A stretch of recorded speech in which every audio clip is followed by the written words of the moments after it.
I became my disabled brother's guardian after our parents passed away and worked 2 jobs to keep things afloat. When I asked relatives for help, they refused and reported me to social services. I am not sure what I did wrong. My friends are split. Some say I did what I had to do. Others say I should have been nicer. My parents died 2 years ago. It was a car accident. It was very sudden. I was 23 then. My brother Alex was 18. Alex is disabled. He has a condition that means he needs a lot of care. He cannot live on his own. He uses a wheelchair most of the time. He can walk a little bit with help, but it is hard for him. He also has trouble speaking clearly, especially when he is tired or upset. He needs help with getting dressed, making food, and personal care. He can feed himself if the food is cut up, but it takes him a long time. He also needs someone to be there for his medical appointments and to manage his medications. He will never be able to work a job that pays enough to live on.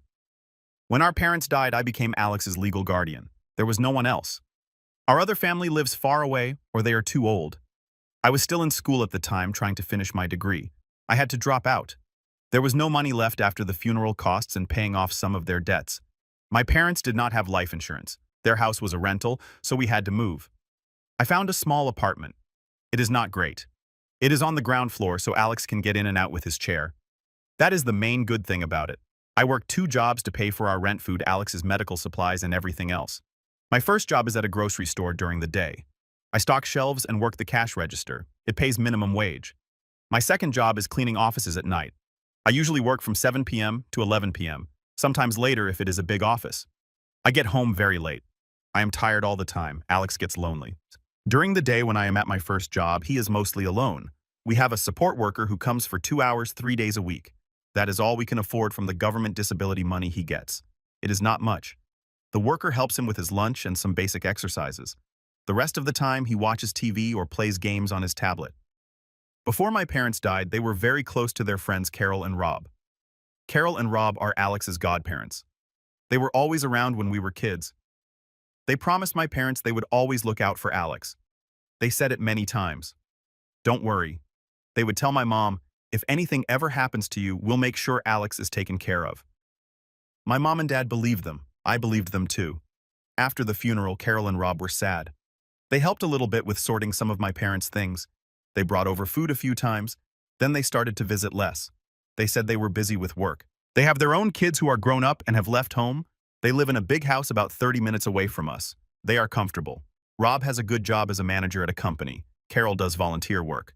Last month, things got really hard. The rent went up, Alex needed a new part for his wheelchair, and it was expensive. I was looking at our money, and I just did not know how I was going to make it work. I was so stressed. I had not slept properly in days. I thought about what my parents said about Carol and Rob. I thought about their promises. So I called Carol. I asked if I could come over to talk to her and Rob. She sounded a bit surprised, but said, okay. I arranged for a friend to stay with Alex for a few hours. When I got to their house, they offered me tea. We sat in their nice living room. It was quiet. I told them about how hard things were. I explained about the rent, the wheelchair part, and how I was working 2 jobs, but still struggling. I tried to be calm. I laid out the facts. I said, I am finding it very difficult to manage everything on my own. Alex needs more support than I can give him right now, especially with my work schedule. Then I asked them for help. I was specific. I asked if they could help contribute a small amount each month towards Alex's care costs. I suggested maybe $200 a month, or if not money, if one of them could maybe spend 1 afternoon a week with Alex. It would give him some company, and it would give me a break or a chance to pick up an extra shift at the grocery store for a few hours if they had a sale on or something. I told them my parents trusted you. You told them you would always be there for Alex. Carol looked at Rob. Rob looked at his hands. Then Carol said, well, this is a lot to spring on us. I said, I know, and I'm sorry, but I don't know who else to turn to.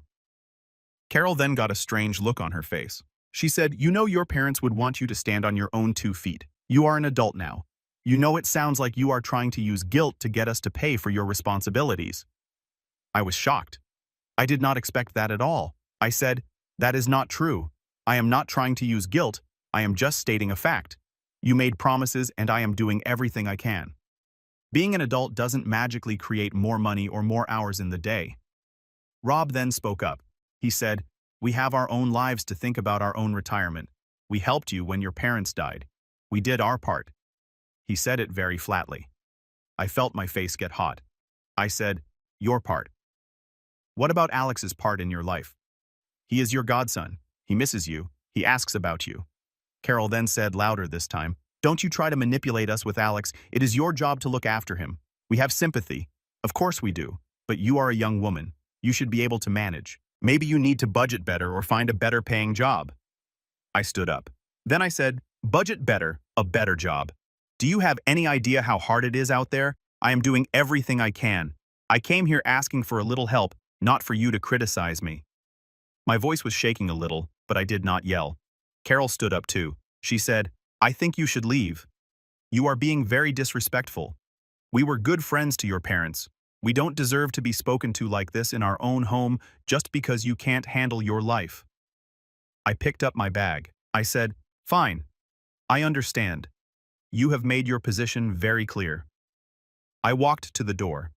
Before I left, I turned back and said, I hope you remember what you told my parents, and I hope you think about Alex. Then I left. I cried in my car. I felt so stupid and so angry. When I got home, Alex was happy to see me. I did not tell him what happened. Since then, it has been about 2 weeks. I have not heard from Carol or Rob. I managed to borrow some money from a friend to cover the wheelchair part. I am working even more hours at the grocery store when they can give them to me, meaning I sleep even less.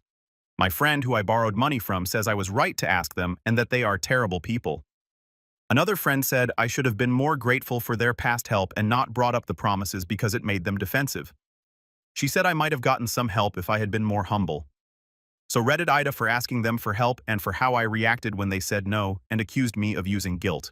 Was I disrespectful? Update 1. Hi everyone. Thank you for all the comments on my original post. Most people said NTA and that Carol and Rob were the... Some people gave advice on looking for other resources for Alex, and I'm looking into those. It takes time. A lot of people were angry on my behalf, and that felt not good, but like I was not crazy for feeling upset. So a few things happened after I made that post. About a week ago, I was at the grocery store at my checkout. It was a busy Saturday morning. I looked up and Carol was standing in my line. She had a full cart of groceries. I had not seen her since I went to her house. My heart started beating fast. I just focused on the customer I was serving. When it was Carol's turn, she came forward. She did not say hello, she just started putting her things on the belt. I said, hello, Carol, in a normal voice like I would to any customer. She looked at me and her face was hard. She said very loudly so other people in line could hear, oh, so now you are speaking to me after you stormed out of my house and insulted us. I was mortified. My cheeks went red. I kept scanning her items. I said quietly, Carol, I am at work. This is not the place, she said even louder. It is never the place for you to be respectful. Is it? You just want to use people. Your parents would be so ashamed of how you are behaving trying to make us feel bad for your problems. My supervisor, who was working on the next register, looked over. Some other customers were staring. I just wanted to sink into the floor. I kept my voice low. I said, please, Carol, let's not do this here. She then said, and spreading stories about us. We know you have been talking. People have told us making us out to be monsters. I had not told anyone their names or specific details that could identify them easily in my original post, but I guess they figured it out or someone they know saw it and told them. Or maybe she was just guessing. I finished scanning her items. I told her the total. She paid with her card. As she was waiting for the payment to go through, she leaned in and said in a lower voice but still angry, you are a nasty, ungrateful girl. Rob and I are very disappointed in you. We are done with you and we are done with Alex too, if this is how you are going to be. I just looked at her. I did not say anything. I was shaking. My hands felt cold. She took her bags and her receipt and walked away without another word. Supervisor came over after Carol left and the line had gone down a bit. She asked if I was okay. I said I was fine, just a bit flustered. She said that woman seemed very aggressive. Do you know her? I just said she is an old family friend. We had a disagreement. Supervisor nodded and said, well, if she causes trouble again, you let me know. I thanked her. I was upset for the rest of my shift. When I got home, I just sat on the couch for a long time. I did not tell Alex. He could tell I was sad, though. He kept patting my arm. The next day, Rob called me. I was surprised he called. His voice was calm but not friendly. He said, Carol told me she saw you at the store. I said, yes, she was there. He said she was very upset by your attitude and we are very upset that you seem to be telling tales about us. I said I told her that was not the place for that discussion and I am not spreading tales. I described a situation. Rob said, well, Carol gets emotional, but the point is, we feel you are burning bridges. We were always fond of Alex, but your behavior is making it very difficult for us to have any kind of relationship with either of you. I asked him, what behavior, Rob? Asking for help when I am drowning? Reacting when I'm accused of things that are not true? He sighed like I was being difficult. You were very accusatory when you came to our house. You brought up old promises in a way that was designed to make us feel guilty. That is not how you ask for help. I said, so how should I have asked? Should I have begged? He did not answer that. He just said, Carol is very hurt. And frankly, so am I. We thought better of you. We have decided that it is best if we all have some space. We will not be contacting you again, and we would appreciate it if you did not contact us. I said so. That's it. After everything. After all the years with my parents, Alex is your godson. That means nothing. Rob said it means we wish him well. From a distance, you have made it clear you do not respect us or value our past kindness. Then he said goodbye and hung up before I could say anything else. So that is where things are. They have cut contact. Carol made a scene at my job. Rob called to tell me it was my fault. I feel like I am in some kind of bad dream. I did not want this to happen. I just wanted some help. I am still working my jobs, still tired. Now I also have this extra layer of anger and sadness. My friend who said I should have been more humble still thinks if I had just apologized for my tone when I went to their house, maybe they would have helped. I do not know anymore. I really do not. Update 2. Hello again. It has been about 2 weeks since my last update. Things have not gotten better. They have gotten worse. After Rob called and said they wanted no contact, I tried to just focus on work and Alex. I was upset about what happened, but I thought, okay, at least now I know where I stand with them. No more false hope. Then last week, I got a call from Alex's disability support coordinator. Her name is Social Worker. Social Worker helps us manage the few government services Alex gets. She sounded serious on the phone.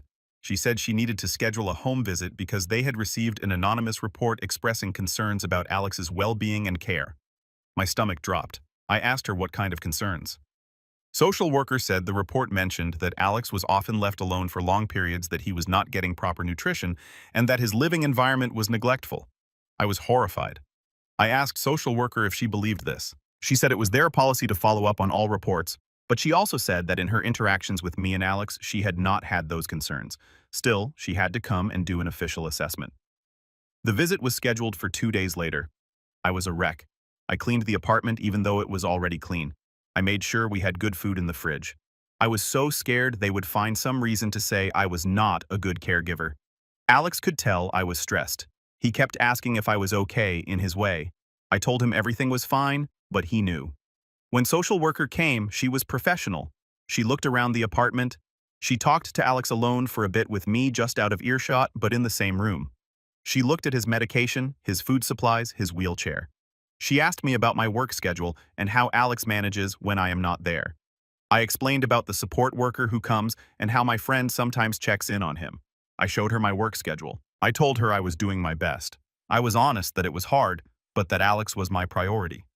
After about 2 hours, Social Worker said that she did not see any signs of neglect. She said the apartment was suitable for Alex's needs, that he seemed well cared for, and that she understood I was in a difficult situation doing it all alone. She said the report seemed to be unfounded. She did say that ideally Alex would have more social interaction and support hours, but she knew that was a funding issue. She promised to see if there were any other small services we might qualify for. She told me she would file her report stating there were no immediate concerns. I was so relieved I almost cried. After Social Worker left, I sat down and thought about who would make such a report. There is only one answer, Carol and Rob. Who else would know enough details to make claims like that? Even if they twisted them, who else would be so cruel? They know I leave him when I work because I have to. They know I struggle with money, so the nutrition claim is a low blow. I did not have proof, but I was sure it was them. It felt like such a betrayal to try and take Alex away, or to get me in trouble with social services just because they were angry with me.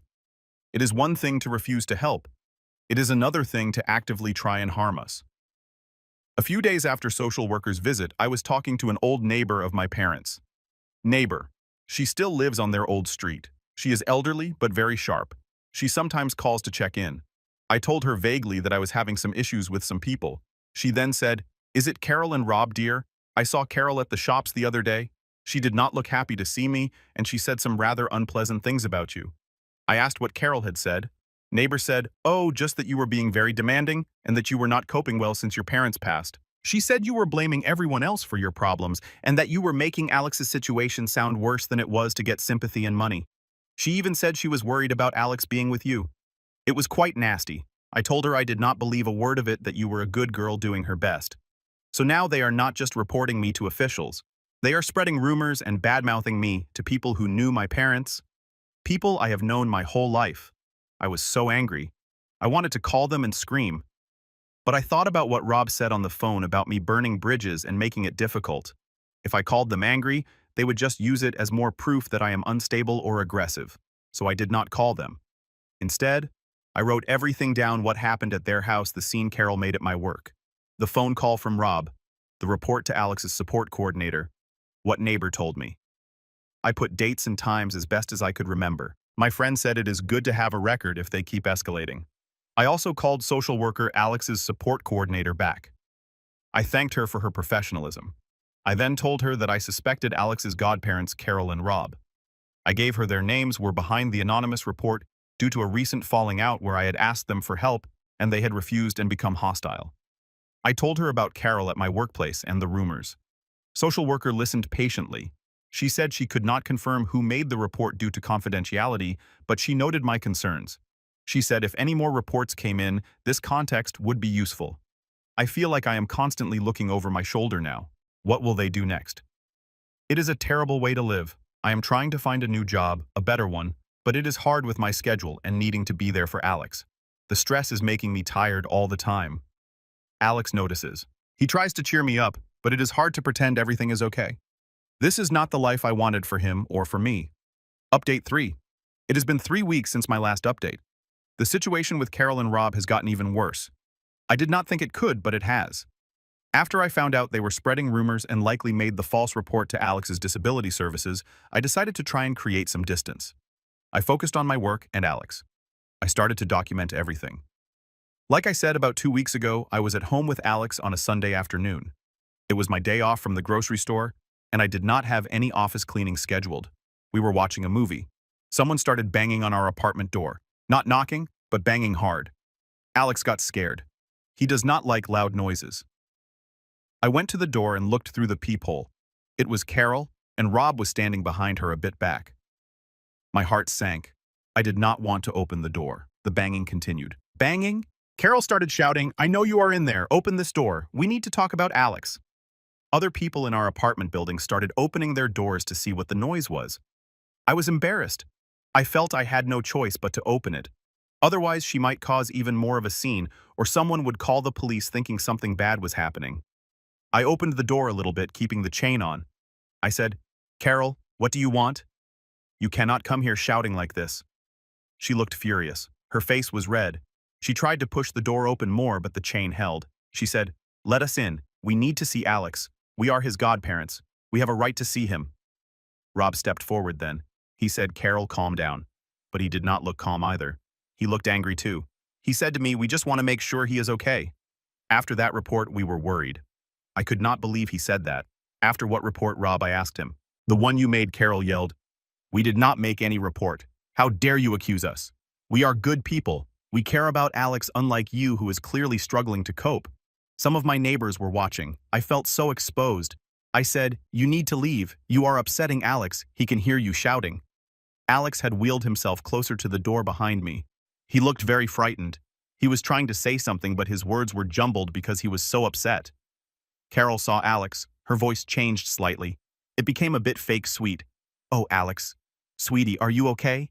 Your sister is being very difficult. We just want to see you." Alex shook his head. He was scared of her. I said, "Carol, stop it. You are scaring him. You both need to go now, or I will call the police." That made Carol even angrier. She started screaming, "You ungrateful brat. We try to be concerned, and this is what we get. Your parents would be disgusted with you. They would want us to be involved with Alex." She then lunged at the door and tried to force it. The chain strained. I pushed back hard. Rob pulled her back a bit. He said, "Carol, that's enough. We're making things worse." But Carol was out of control. She was crying and shouting now. "She's keeping him from us. She's poisoning him against us. He needs us." It was a full-blown meltdown. She was sobbing and yelling at the same time. I managed to slam the door shut and lock it. Alex was crying. I went to him and tried to comfort him, but I was shaking too. Carol kept banging on the door for a few more minutes, shouting things. Then Rob must have pulled her away because the noise moved down the hallway and then stopped. One of my neighbors, a kind older man named Neighbor, knocked gently a few minutes later. I opened the door, still shaking. He asked if we were all right and if I wanted him to call the police. I thanked him and said I thought they had gone, but if they came back, I would. He said he and his wife would keep an eye out. Alex was very distressed for the rest of the day. He had a hard time sleeping that night. I was furious and scared. This was not just rumors anymore. This was harassment at my home. The next morning, I went to the police station. I told them what happened. I told them about the history, the false report which I suspect they made the scene at my work, the rumors, and now this. I showed them the notes I had been keeping. The officer was sympathetic. He said they could issue a formal warning to Carol and Rob for harassment if I wanted. He also suggested I could apply for a restraining order if their behavior continued or got worse. He said because Carol had tried to force the door, that was serious. I asked him to issue the warning. I gave him their address. I do not know if the police have contacted them yet. I hope it makes them stop, but part of me feels like it might make them even angrier. A few days after I went to the police, I got a letter. It was from a lawyer. It said that Carol and Rob were concerned for the welfare of their godson Alex and that they believed I was unfit to be a sole guardian due to emotional instability and financial irresponsibility. It said they were exploring their legal options to ensure Alex's well-being, which might include seeking visitation rights or even a change in guardianship. I felt like I was going to be sick. Guardianship. They want to take Alex away from me after they refuse to give even $200 a month or spend a few hours with him. Now they want to fight me for him using lawyers. The letter was full of lies and accusations. It twisted everything. It said my request for financial help was extortion. It said Carol's scene at my work was because she was distraught by my coldness. It said their visit to my apartment was a welfare check because they were so worried. I took the letter to a legal aid clinic. A young lawyer there read it. She said it was mostly threats and accusations, and that it would be very hard for them to get guardianship given Alex is an adult and I am his legal guardian with no actual findings against me. But she said they could make things very difficult and expensive if they pursued it. She said I needed to respond to the letter through a lawyer. The legal aid clinic can help me with that, but it will take time. So now I have to deal with this legal threat. I am trying to find a lawyer who can properly represent me if it goes further. This is on top of everything else. The stress is incredible. I am not sleeping much. I am worried about Alex. He is more withdrawn since Carol and Rob came to the apartment. He keeps asking if the angry lady is coming back. My friend who told me to be more humble with Carol and Rob initially has now completely changed her mind. She said they are unhinged and that I need to protect myself and Alex however I can. I feel so alone in this. Every time I think it cannot get worse, it does. Update 4. It has been a few weeks since the lawyer's letter from Carol and Rob. This will probably be my final update for a while because things are ongoing and very stressful. There has been no improvement, none at all. The legal aid lawyer helped me draft a response to Carol and Rob's lawyer. Our letter stated clearly that their accusations were false, that I was Alex's legal guardian, and that he was well cared for. It said their harassment was causing distress to both me and Alex. It also mentioned the police report I filed after they came to my apartment and Carol's behavior.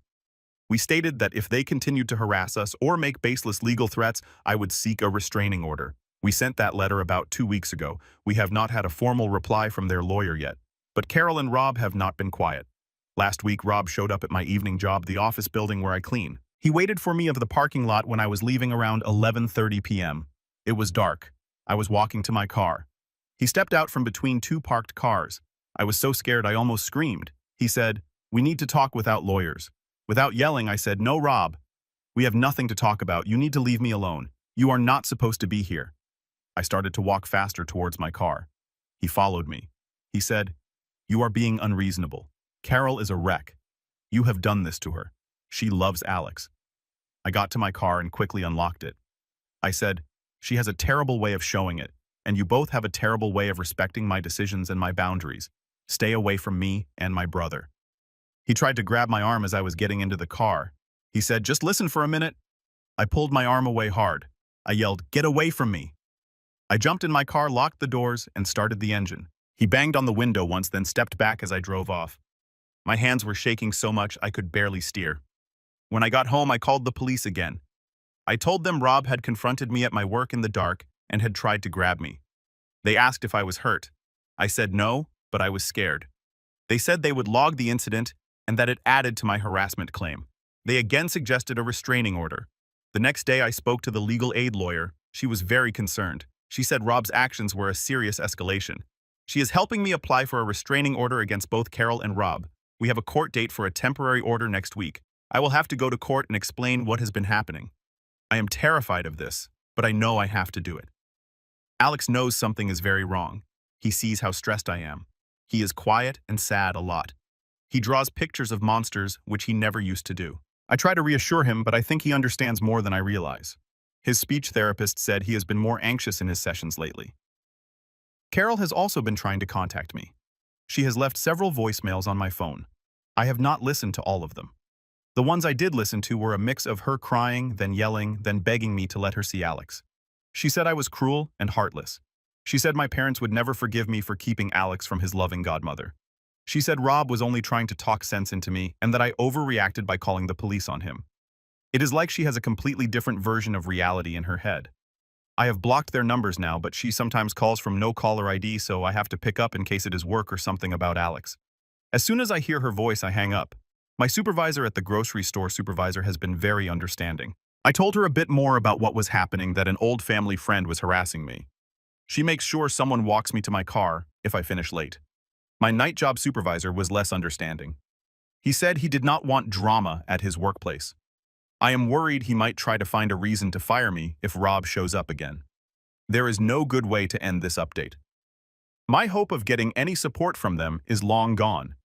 Now my only hope is that a restraining order will make them leave us alone. But I am scared about what they might do next, even with an order. I am just trying to keep Alex safe and keep us afloat. It is much harder than it was before I asked them for help. That is the saddest part. Asking for help made everything 1,000 times worse. Final update. This is the last update I will be posting about this situation. It has been a few months since the original post and about 6 weeks since my last update. I went to court for the temporary restraining order. I had to stand up and tell the judge about everything that Carol and Rob had done. The lawyer from legal aid was with me. Carol and Rob were there with their lawyer. Carol cried a lot during the hearing. Rob just looked angry. Their lawyer tried to say I was exaggerating and that they were just concerned godparents, but I had my notes, the police incident numbers, and the letter their lawyer sent. The judge granted the temporary restraining order for me and for Alex. It means they cannot contact us, come to our home or workplaces, or be within a certain distance of us. There will be another hearing in a few months to see if it will be made permanent. After the hearing, as we were leaving the courtroom, Carol shouted at me down the hallway. She called me a liar while her lawyer and Rob had to pull her away. It was another scene. Since the restraining order was put in place, they have not directly contacted me or Alex. That is a relief. However, the quiet feels strange, and I am always worried they will try something indirect. My financial situation is still very hard. Working 2 jobs is exhausting. Alex is aware of the tension even though I try to hide it. He is still more anxious than he used to be.